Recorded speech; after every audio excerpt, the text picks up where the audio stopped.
Laker fans, welcome into the Lakers Report brought to you by Chat Sports. And again, we're doing it podcast style as we go post-game on the 123-116 win over the Washington Wizards. It was the final scrimmage game for the Los Angeles Lakers, and they get a W over the Wizards, who obviously are without Bradley Beal, they're without John Wall, but they still have quality young players in Troy Brown Jr., Rui Hachimura, of course, former Laker legend Thomas Bryant, Mo Wagner as well.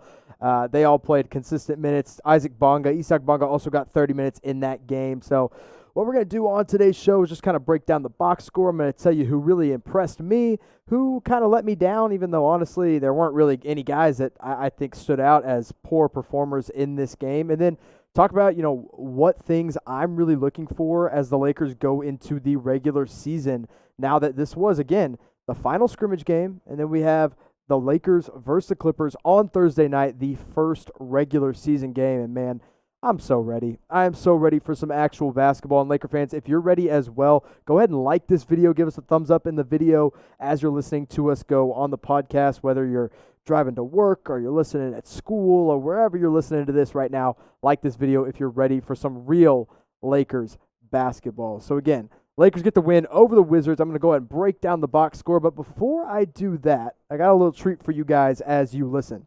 As I mentioned, the Lakers and the Clippers are coming up on Thursday night. And what we're going to do here at Chat Sports is the first person to scroll down to the pinned comment and reply with the correct score and the correct winner of that Lakers versus Clippers game is going to get $25 directly to their Venmo account from Chat Sports. That's right. The first one to do it. You got to get the score right, and you got to pick the correct winner. We're going to give you $25 for absolutely nothing. All you got to do is guess a simple score. So go ahead, scroll down. I'll give you a minute here to reply to that pinned comment, and then we'll get into the box score of the Lakers and Wizards game.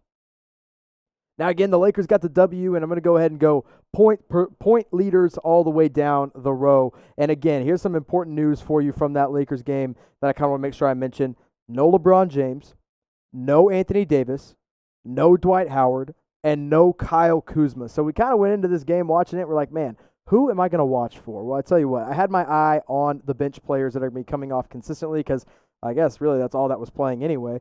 But I got to keep a careful eye on all of them, and it really kind of helped me evaluate really what they're going to be able to do in the regular season. None of those players are injured. Of course, Anthony Davis got poked in the eye, so I guess that was a little bit of a tweak. Kyle Kuzma tweaked his ankle just a little bit, but nothing that was really supposed to keep him out. They were just giving him a day off after that stellar performance in the last scrimmage. And then LeBron and Dwight Howard both getting some good rest as they are some of the older veterans on this team. So now let's go ahead and break down the box score for you finally here. J.R. Smith had 20 points and 5 rebounds. Dion Waiters, a.k.a. Bubble Cheese, 18 points, 6 assists, 3 rebounds for him. Alex Caruso with an incredible showing at 17 points, 6 assists, and 5 boards. Danny Green only played 18 minutes, but he had 13 points in the game. Quinn Cook, 26 minutes, scored 12 points and had 6 boards.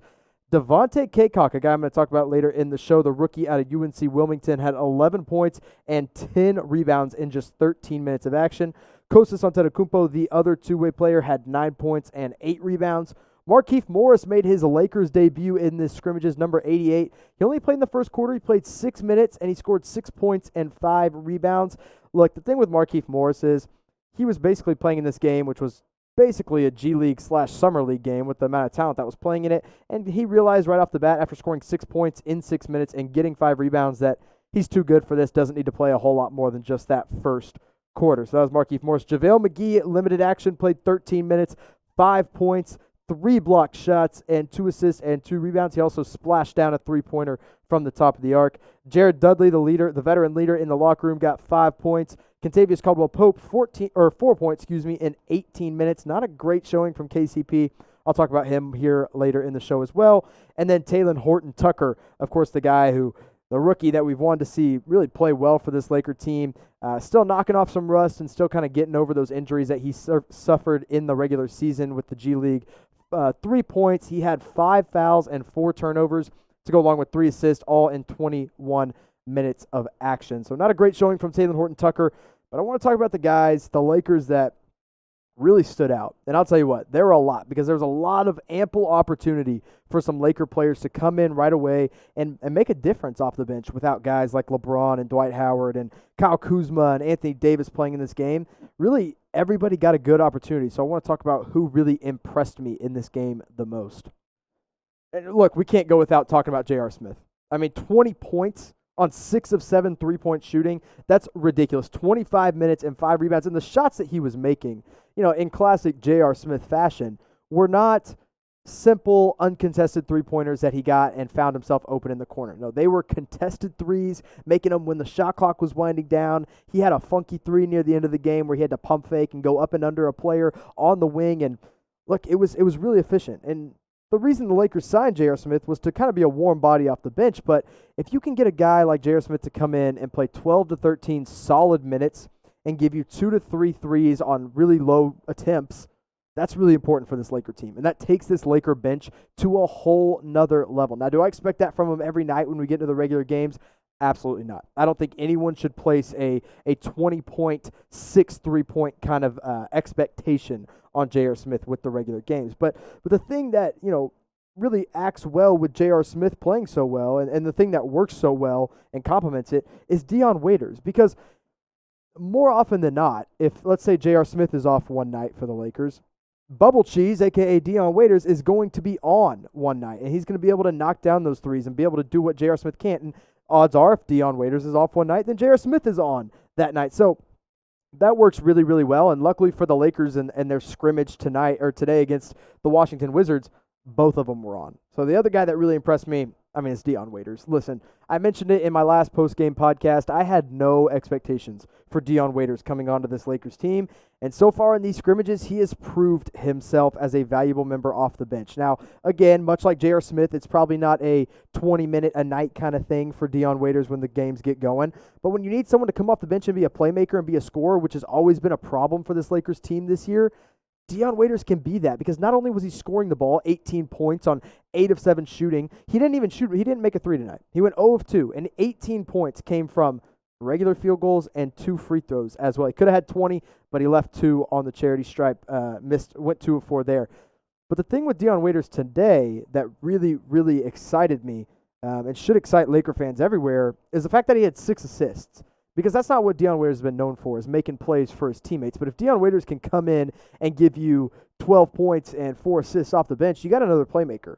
And that's something this Laker team is lacking now without a guy like Rajon Rondo on the floor, without a guy like Avery Bradley out on the floor. You got Avery, of course, LeBron James as the consistent playmaker on this team. But now maybe Dion Waiters can be one of those guys off the bench. So a great last scrimmage from Dion Waiters, really proved himself as a valuable member. And I think it's going to just continue, hopefully, in the regular season. Again, I don't think you're going to get this kind of performance from J.R. Smith and Dion Waiters on a consistent basis. But if you can get one or the other going every other night, that's more than enough to make some noise in this Western Conference, as they're going to do already as the number 1 seed in the West. Now, another guard, and this one is more important, I think, in my opinion, than Dion Waiters and J.R. Smith, is Alex Caruso doing what he did tonight. 17 points, 5 rebounds, 6 assists, 3 steals, 3 of 4 from 3-point. And here's why it's so important. Because once Avery Bradley and Rajon Rondo went down, everyone's immediate thought was, all right, it's time for the Caruso to step up. It's time for Caruso to come in and be that guard off the bench.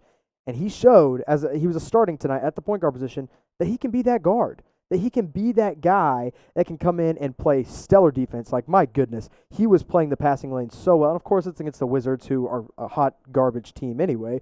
But still, he comes in and can be one of the best defensive guards on the team, if not the best defensive guard on the team now that Rajon Rondo and Avery Bradley are down. But he can also make threes, which hasn't been something that we've seen consistently from him. He hasn't been a great 3-point shooter, but he went 3 of 4 today, and that's really important. So really impressed with what I saw from Alex Caruso on both ends. At 24 minutes, scoring 17 points and plus 16 in the box score. That's really special. That is something that, we've seen Alex Caruso come in and be really the heart of this bench and kind of be able to energize his teammates. But when he comes in and actually makes a difference in the stats and in the box score, it takes this Laker team again to a whole nother level. So definitely excited for him. I know the Laker teammates, everyone loved it off the bench. I watched LeBron and AD as they just cheered on all the guys who don't get regular minutes come in and be difference makers for this team today against the Washington Wizards and help them pick up that scrimmage win. Now, the final guy that I want to talk about that I was like, can this guy be a contributor? Can this guy actually be a piece of the Lakers rotation? Was the rookie out of UNC Wilmington, Cacok, a 6'7", 6'8" center, and led college in rebounding. He comes in, he's a two-way player. He comes in today, gives you 13 minutes. Frank Vogel's like, you're only playing 13 minutes, go do what you can. And man, did he. 11 points and 10 rebounds. I've never seen a kid hustle for a rebounder harder than I have this Cacok kid. I mean, listen, as a two-way player, you're not going to expect much out of him in the regular season, and the fact that he can't shoot definitely hampers his ability to stay on the floor. He is purely an inside scorer and a hustle rebounder, but I love what I saw. I really think that, give him a couple years and this guy can be a solid contributor. We've seen it with guys like Alex Caruso come in and be able to be a two-way player that develops into a regular season guy, and that's kind of what Cacok can be, I think, eventually. This year, not so much. The Lakers have more than enough able-bodied bigs. They've got Markeith Morris, who's just now coming back. They've got JaVale McGee and Dwight Howard, two of the best double-headed center duo in the league when you look at how good Dwight's been off the bench and how good of a shot blocker JaVale McGee has been. Of course, you got Anthony Davis and even Kyle Kuzma taking up some minutes at the big man position. So Cacok's not going to get a lot of opportunity, but I'll tell you what, he made himself known in this scrimmage game. High-energy guy, strong rebounder, can finish around the rim through contact. He probably could have had one more bucket, but it just kind of dipped in and out, and he got fouled, and they didn't call the foul, so that was a little frustrating, I know, for Laker fans to see. But, yeah, when you look at those four guys today, and J.R. Smith, Dion Waiters, Alex Caruso, and Cacok, all guys who you're not going to expect this kind of night from them every night, but the fact that they can do it in a scrimmage and really take advantage of such a weak Washington Wizards team really excites me for what they can do in the regular season when games start to matter, which they will start to matter coming up on Thursday against the Clippers. So I broke down the guys who impressed me. I want to talk about just one guy who kind of let me down a little bit in the scrimmage that we need to see more out of here in just a second. Now, Kentavious Caldwell-Pope. And KCP did have a little bit of an injury in the middle of the game. Looked like he tweaked his ankle just like he did in the last game.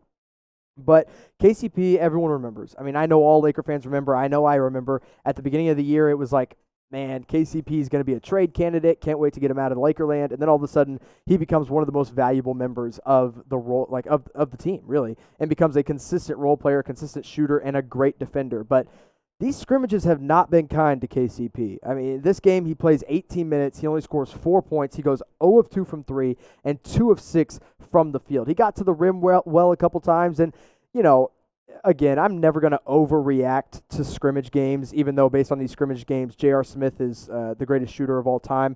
But the thing is, KCP tonight and KCP in these scrimmages still looks like he's rusty, and he still looks like he's knocking off some rust. And I think there's time for him to get back into that. I'm not too worried about it right now, but it's definitely something I'm going to monitor as the Lakers go into the regular season and as they go into playoff time. Because if KCP isn't working well, if he's not doing what he normally does, that opens up the door for a guy like Alex Caruso to play more and Dion Waiters to play more and J.R. Smith to play more. But none of them are as consistent as Caldwell-Pope has been all year long. So I hope it's just him knocking off the rust, but it's definitely something Laker fans need to be paying attention to as the season goes on. So, that's all the scrimmages. I mean, when you look at it, Laker fans, that's 3 scrimmages out of the way. You've gotten all the time you can to knock off the rust of Anthony Davis and LeBron James. You've seen that J.R. Smith and Dion Waiters can be valuable contributors to this team. You've seen that Alex Caruso is one of the best defenders on this team now. You've seen that without Rajon, Rondo, and Avery Bradley, this team's going to be just fine. But as we go into this regular season, as the Lakers go into the regular season and they start to dream for an NBA championship, and that's what they're striving for because it's championship or bust for this Laker team.